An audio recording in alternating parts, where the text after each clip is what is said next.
नाज़रीन ख़बर आहे इलेक्शन चौचटे के हवाले से तंगवानी PS6 PP के नामज़द उम्मीदवार सरदार मीर महबूब अली खान बिजरानी इलेक्शन वर्क मुहिम तेज़ करे छड़ी।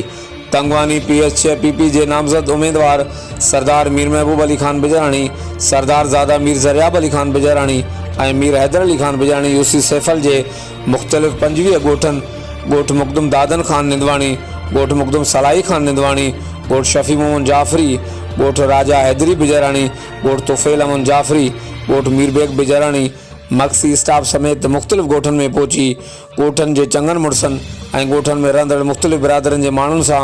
मुलाकातूं करे चूंड मुहिम हलाई। PS PP 6 तंगवानी के उम्मीदवार सरदार मीर महबूब अली खान बिजरानी, सरदार ज़ादा मीर ज़रियाब अली खान बिजरानी और मीर हैदर अली खान बिजरानी जो